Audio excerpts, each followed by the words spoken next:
Hello दोस्तों, के B academy में आप सभी का स्वागत है। जैसा कि हम कल आपको इल्यूमिनेशन के अंतर्गत लो प्रेशर सोडियम वेपर लैंप के बारे में बताया था, उसके बारे में जानकारी दी थी और इसके उपयोग के बारे में समझेंगे।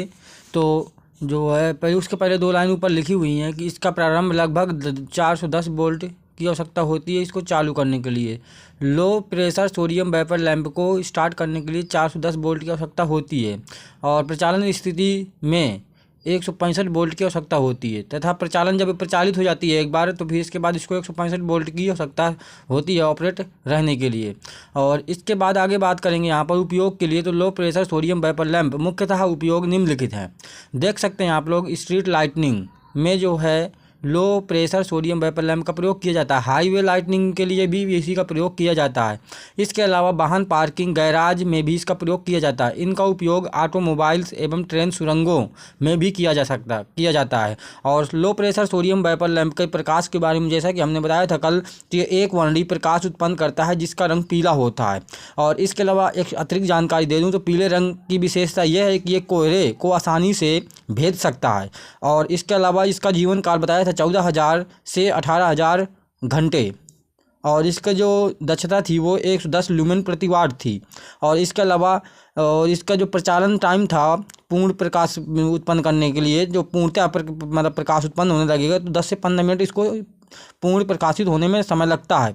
और इसकी जो वाटेज में जो इस समय उपलब्ध हैं वो 35 वाट से लेकर के 180 वाट तक की क्षमता के उपलब्ध हैं। अब आगे बात करेंगे हम यहाँ पर high pressure sodium vapour lamp के बारे में बात करेंगे।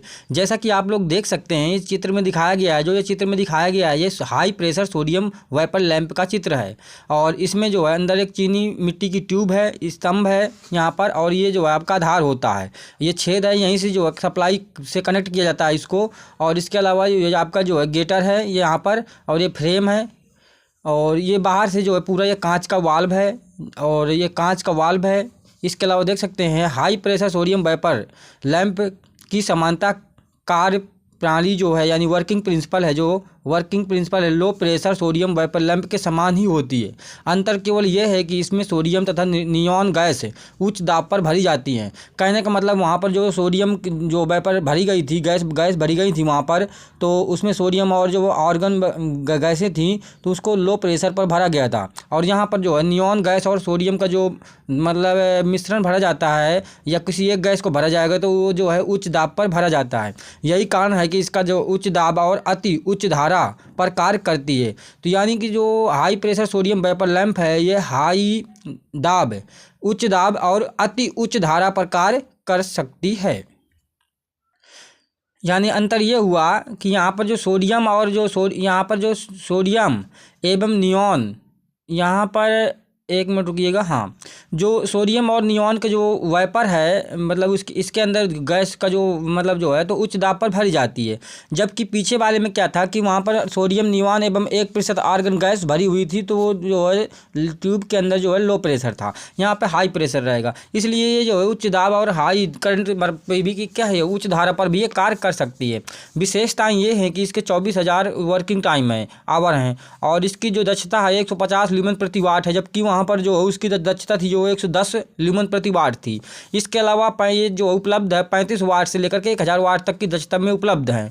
और इसके अलावा इसका जो पूर्ण प्रचालित प्रकाशित होने के लिए समय लगता है 5 से 10 मिनट लगता है, जबकि वहाँ पर 10 से 15 मिनट लग रहा था। और low pressure low pressure sodium vapour lamp में 10 से 15 मिनट लग रहा था, यहाँ पे 5 से 10 मिनट लगेगा केवल। और इनके द्वारा उत्पन्न प्रकाश गोल्डन वाइट रंग का होता है। देख सकते हैं आप लोग, इसका यूज देख सकते हैं आप लोग कहाँ कहाँ यूज इसको किया जाता है। तो इसका उपयोग देख लीजिए, आप यहाँ पे लिखा हुआ है हाईवे, ऐतिहासिक बिल्डिंगों, ट्रेन सुरंगों में किया जाता है। और आउटडोर लाइटनिंग में हाईवे ऐतिहासिक बिल्डिंगों में भी किया जाता है। इनका उपयोग ट्रेन सुरंगों में भी किया जाता है। इस प्रकार से देख सकते हैं आप लोग। इस प्रकार से जो आपका सोडियम वेपर लैंप है उसके दोनों प्रकार ख़त्म हो जाते हैं, यानी एक low pressure sodium vapour lamp दूसरा high pressure sodium vapour lamp. और आप आशा करते हैं आप लोगों को हमारे द्वारा दी गई जानकारी समझ में आ रही होगी। तो अगर हमारी द्वारा दी गई जो वीडियो के माध्यम से समझा रहे हैं, अगर तरीका सही लगे तो आप लोग हमारे इस चैनल को सब्सक्राइब करें, वीडियो को लाइक करें और अधिक से अधिक भाई बहनों को शेयर करें, क्योंकि ये जो है हम जो समझा रहे हैं आप लोग को बता रहे हैं टेक्निकल इलेक्ट्रिकल का टेक्निकल पार्ट है, इल्यूमिनेशन का पार्ट है। और ये जो है यूपीपीसीएल TG2, यूपीपीसीएल जेई और अदर जैसे PGCIL है या अदर कॉम्पिटिटिव एग्जाम में हेल्पफुल होता है। तो आशा करते हैं आप लोगों को समझ में आएगा। और इसके अलावा अब बात करेंगे बी नंबर पर, मरकरी वेपर लैंप। इसके अंदर मरकरी फिल की जाएगी। ये उसका जो है थोड़ा सा कॉम्प्लिकेटेड डायग्राम है, समझ सकते हैं, देख सकते हैं आप लोग, काफ़ी जटिल यहाँ पर डायग्राम इसका होता है। और हम सीधे इसके मतलब जो है उपयोग पे चलेंगे। जैसे देख सकते हैं आप लोग, मरकरी वेपर लैंप समानता मरकरी तथा निष्क्रिय गैस है। मतलब जो मरकरी वेपर लैंप में समानता मरकरी तथा निष्क्रिय गैस भरी जाती है। निष्क्रिय गैस का मतलब नियॉन है, जैसे आर्गन है इत्यादि गैसों को, किसी गैस को भर सकते हैं। और लैंप में भरी गैसों के दबाव के अनुसार ये दो प्रकार की ये भी होती हैं, low pressure mercury vapour lamp और high pressure mercury vapour lamp हो जाएगा। तो पहले हम देख सकते हैं लो प्रेशर जो मरकरी वेपर लैंप है, इसमें जो है इसे फ्लोरेसेंट लैंप भी कहते हैं। यानी लो प्रेशर मरकरी वेपर लैंप को फ्लोरेसेंट लैंप भी कहा जाता है। इसके मुख्यतः भाग निम्नलिखित हैं। फ्लोरेसेंट ट्यूब होती है, इसमें स्टार्टर होता है, चोक होता है। और इसके अलावा फ्लोरेसेंट ट्यूब का जो है देख सकते हैं आप लोग, चित्र दिखाया गया है यहाँ पे। इसके अंदर मरकरी वेपर भरी हुई है, ये इलेक्ट्रोड है, ये ग्लास है, कांच का खोल है बाहर से, ये यहाँ पर कनेक्टिंग पिन है और बेस है एक तरह से ये, और यहाँ से जोड़ा जाएगा सप्लाई से। और ये फास्फोर कोटिंग है, बाहर से ये फास्फोरस की कोटिंग की गई है। और इसके अलावा आप लोग देख सकते हैं यहाँ पर इसका उपयोग, तो यहाँ कांच की बनी एक नलिका होती है, इसकी कार्य विधि है, जिसकी समांतर लंबाई 60 सेंटीमीटर से 35 सेंटीमीटर तथा व्यास इतने mm तक रखा जाता है। और इसके दोनों सिरों पर फिलामेंट लगे रहते हैं जो सामान्यतः टंगस्टन धातु के बने होते हैं और ऐसे पदार्थ को लेपित होते ऐसे पदार्थ से लेपित होते हैं। इनमें ऐसा पदार्थ लेपित किया जाता है जिनमें इलेक्ट्रॉन उत्सर्जित करने की क्षमता होती है। ट्यूब के आंतरिक सतह पर जो है फास्फर जो है पदार्थ है, फास्फर ट्यूब के अंदर वाले भाग में फास्फर की कोटिंग की गई है। फास्फर पदार्थ की जो है कोटिंग की जाती है, यानी कोटिंग का मतलब है लेपन। और इसके अलावा जिससे और आधार प्रदीप्त पाउडर मतलब जैसे कैल्शियम, जिंक और कैडमियम जो लवणों का मिश्रण की कोटिंग कर सकते हैं, या फास्फर ब्रांज इसी को पदार्थ को, या फास्फर ब्रांज कर दीजिए, फास्फर ब्रांज नहीं, फास्फर पदार्थ है यथार्थ है। फास्फर पदार्थ जो इन्हीं से मिलकर के बनता है और इसी की कोटिंग अंदर करते हैं। ये कांच का जो खोल है, इस ग्लास का खोल है ये कांच का, इसके अंदर तरफ से जो कोटिंग की जाएगी। और इसके अलावा जो है, इसके अलावा देख सकते हैं आप लोग, ट्यूब को निर्वात करके इसमें मरकरी और आर्गन गैसें भरी जाती हैं। अब बात क्लियर हो गई, यहाँ पर मरकरी और आर्गन गैसें भरी जाएंगी अंदर। और इसके अलावा यहाँ पर देख सकते हैं आप लोग, स्टार्टर के बारे में बताया गया है। इसका स्टार्टर क्या है सिस्टम में, तो इसमें जो स्टार्टर है, तो स्टार्टर को वोल्टेज प्रचालित युक्ति है, जो स्टार्टर होता है वोल्टेज प्रचालित युक्ति होती है एक तरह की। और इसका कांच के बल्ब के दो द्विभाजक पत्तियों द्वारा जो बाईमेटालिक स्ट्रिप्स को बंद करके बनाया जाता है। और इनमें जो कंटैक्ट बिंदु समानता रूप से खुले रहते हैं। जो कंटैक्ट पॉइंट होते हैं स्टार्टर के अंदर, तो समानता खुले रहते हैं। और स्टार्टर जो है एक आपका वोल्टेज प्रचालित युक्ति होती है। और इसके अलावा इस बल्ब में हाइड्रोजन और हीलियम गैसें भरी जाती हैं। स्टार्टर है ये, और बल्ब के बारे में बताया जाए यहाँ पे, तो इसमें ये जो इसी का स्टार्टर है, यानी फ्लोरेसेंट ट्यूब का जो है, हमने सबसे पहले ट्यूब के बारे में बता दिया। अब स्टार्टर भाग आएगा इसका। स्टार्टर वाले भाग में हाइड्रोजन और हीलियम गैस जो है यहाँ पर भरी जाती हैं।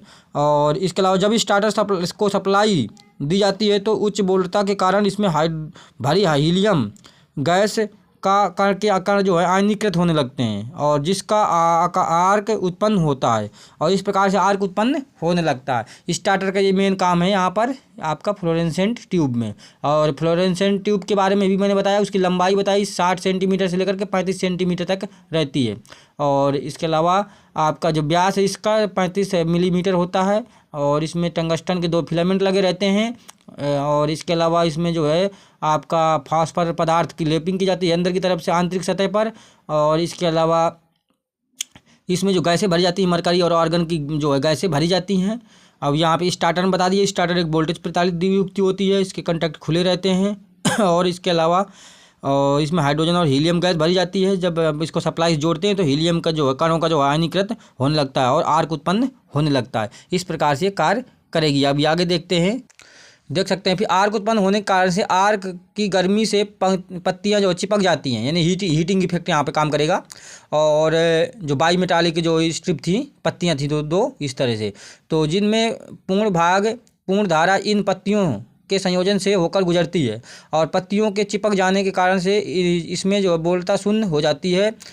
और इसके अलावा जिनमें हीलियम गैस ठंडी होकर के पुनः स्थापित हो जाती है और पत्तियां पुनः अलग हो जाती हैं। संपर्क अलग होने से चोक में धारा के अचानक रुकावट से ट्यूब के फिलामेंट के मध्य जो है उच्च बोलता उत्पन्न हो जाती है। और आजकल सामान्यतः ग्लो प्रकार के यानी स्टार्टर का प्रयोग अधिक किया जा रहा है। अगर पूछा जाए कि आजकल जो ज़्यादातर किस प्रकार के स्टार्टर का प्रयोग किया जा रहा है, तो आजकल ज़्यादातर ग्लो प्रकार के यानी ग्लो टाइप यानी स्टार्टर का प्रयोग अधिक किया जा रहा है। अब आ गया चोक। तो चोक जो है आपका देख सकते हैं, इसका क्वेश्चन पूछा जाता है कि चोक किस पर मतलब जो है सिद्धांत पर कार्य करती है। तो चोक जो है स्वप्रेरण के सिद्धांत पर कार्य करती है। वेरी वेरी इंपॉर्टेंट क्वेश्चन है ये। और इसके अलावा यानी सेल्फ इंडक्शन पर काम करती है। और ये ट्यूब चोक ब्लास्टिंग का कार्य करती है, यानी इसको हम लोग ब्लास्ट भी कहते हैं इसी को, चोक को। और ये ट्यूब को जो है चोक ब्लास्टिंग का जो है कार्य करती है। अर्थात ट्यूब जब स्टार्ट हो जाती है तो उस समय यह उच्च वोल्टा उत्पन्न करती है और जिससे कि ट्यूब में आर्गन गैस या पारे के कणों का आयनन की प्रक्रिया प्रारंभ हो जाती है। और ट्यूब जब समानता रूप से जो कार्य करने लगती है तो उसे प्रेरण के द्वारा समानता वोल्टा प्रदान करवाता है। और इस तरह से हम कह सकते हैं कि जो चोक ट्यूब है में वोल्टा को नियंत्रित करती है। यानी कि चोक का काम है, जो आपकी फ्लोरेसेंट ट्यूब है उसके अंदर जो है वोल्टा को कंट्रोल करना ही मेन इसका काम है। और इसके अलावा आप देख सकते हैं वर्किंग प्रिंसिपल है ये, यहाँ पे वर्किंग कैसे करेगी तो देख सकते हैं आप लोग। 230 वोल्ट की सप्लाई देंगे फ्लोरेसेंट ट्यूब को, कि जो परिपथ है उसमें सप्लाई से जोड़ा जाएगा इसमें। और स्टार्टर परिपथ है लगपथित बाई मेटालिक होकर के अधिक धारा प्रवाहित करता है। जब कोई सर्किट अधिक शॉर्ट सर्किट हो जाता है, लगपथित हो जाता है कोई भी परिपथ विद्युत परिपथ, तो उसमें धारा का मान बढ़ जाता है। और क्योंकि प्रतिरोध का मान लगभग शून्य हो जाता है तो धारा अत्यधिक बढ़ेगी, अनंत तक जा सकती है शॉर्ट सर्किट कंडीशन में। और इसके अलावा आप यहाँ भी देख सकते हैं, इसके बाद ये दिखाया गया यहाँ पे, इस कारण चोक उसी क्षण ट्यूब फिलामेंट को उच्च वोल्टता प्रदान करती है और फिलामेंट के द्वारा इलेक्ट्रॉनों का उत्सर्जन होना प्रारंभ हो जाता है और फ्लोरेसेंट पाउडर में चमक पैदा करता है और इसमें प्रकाश प्राप्त होता है। इस प्रकार से इसका ये जो है वर्किंग प्रिंसिपल है। उपयोग देख सकते हैं फ्लोरोसेंट ट्यूब का जो है मुख्यतः ऑफिसों में, घरों में, उद्योगों में, हॉस्पिटलों में यानी अस्पतालों में एवं व अन्य प्रतिष्ठानों जहां अच्छी रोशनी की आवश्यकता होती है वहां पर प्रयोग किया जाता है। आप देख सकते हैं विशेषताएं क्या हैं। कुछ फ्लोरोसेंट ट्यूब की विशेषताएं निम्नलिखित हैं। वोल्टेज रेटिंग 200 से 230 वोल्ट। वोल्टेज यहाँ पे वाटेज होना चाहिए, जो है यहाँ पे वाटेज ही है। वाटेज यहाँ पर 20 वाट से लेकर के 40 वाट और 20 वाट या 40 वाट। आकार 2 फीट से 60 सेंटी यानी 2 फीट या 60 सेंटीमीटर के आसपास। और इसके से लेकर के जो है वह 4 फीट या 120 सेंटीमीटर तक उपलब्ध हैं। और ज्योति निर्गत 1520 ल्यूमन, ज्योति दक्षता 38 ल्यूमन प्रति वाट, औसत जीवन काल 5000 घंटे। ये फ्लोरोसेंट के मतलब जो है ट्यूब के जो है फ्लोरेसेंट ट्यूब जो है उसके बारे में जानकारी ये पूरी है। ये मोस्ट इंपॉर्टेंट है, यहाँ से क्वेश्चन पूछे जाते हैं कि कितनी सप्लाई देंगे, वाटेज क्या रहेगी, क्या क्या वाटेज में उपलब्ध हैं, इसकी लंबाई कितनी होती है। तो 60 सेंटीमीटर से 120 सेंटीमीटर दिखाया गया। ज्योति निर्गत जो है 1520 ल्यूमन, ज्योति दक्षता इसकी कितनी होती है तो 38 ल्यूमन प्रति वाट तक होती है। 40 भी अगर ऑप्शन मिल जाए तो सही कर देंगे। औसत जीवन काल 38 जगह अगर 40 मिल जाए तो उसको भी सही माना जाएगा। औसत जीवन काल 5000 घंटे। इसके बाद यहाँ पे आप देख सकते हैं फ्लोरोसेंट ट्यूब के प्रकाश का मुख्यतः फ्लोरोसेंट पदार्थ पर निर्भर करता है। जैसे अगर आप कैल्शियम टंगस्टेट मिलाते हैं तो आपका नीला प्रकाश उत्पन्न होगा। अगर मैग्नीशियम टंगस्टेट मिलाते हैं तो आपका नीला सफ़ेद प्रकाश उत्पन्न होगा। जिंक सिलिकेट मिलाते हैं तो हरा प्रकाश उत्पन्न होगा। अगर कैडियम बोरेट मिलाते हैं तो गुलाबी, कैडियम सिलिकेट से पीला गुलाबी। और जिंक यहाँ पे बेरिलियम सिलिकेट मिलाएंगे तो पीला गुलाबी। और जिंक सिलिकेट मिलाएंगे तो आपका जिंक होना चाहिए यहाँ पे जिंक सिलिकेट, मिस प्रिंट है, जिंक सिलिकेट मिलाएंगे तो हरा प्रकाश निकलेगा। यहाँ पे मैग्नीशियम टंगस्टेट मिलाएंगे तो नीला सफ़ेद प्रकाश मिलेगा। तो इनको याद रखना होगा आप लोगों को, ये पूछा जाता है। अब इसके बाद हम अगले वीडियो में पढ़ेंगे high pressure mercury vapour lamp के बारे में। चलिए इस वीडियो को यहीं पर स्टॉप करते हैं, नहीं तो वीडियो लॉन्ग हो जाएगी। और आशा करते हैं आप लोगों को समझ में आया होगा। और इसके अलावा हम आप लोगों से एक बार फिर से याद दिला दें कि ये जो है वीडियो जो है आपका इलेक्ट्रिकल टेक्निकल की वीडियो है, इल्यूमिनेशन टॉपिक का वीडियो है, जिसमें मैंने आप लोगों को फ्लोरेसेंट ट्यूब के बारे में बताया। और इसी तरह से हम आज डेली आप लोगों को वीडियो उपलब्ध करा रहे हैं 10 से 15 मिनट की, और जिससे बहुत ही महत्वपूर्ण क्वेश्चंस आप लोगों के एग्जाम में हेल्पफुल साबित होंगे। तो आप लोग जो है वीडियो को जो है जो भाई बहन देखेंगे, तो अगर सब्सक्राइब नहीं किए हमारे चैनल को अभी तक KB एकेडमी को, तो सब्सक्राइब कर लेंगे और वीडियो को लाइक कर देंगे और अधिक से अधिक भाई बहनों को शेयर कर देंगे। क्योंकि ये जो टॉपिक है ये UPPSCL जो वैकेंसी आने वाली है न्यू 2024 में JEE और TG2 में दोनों में हेल्पफुल साबित होगा।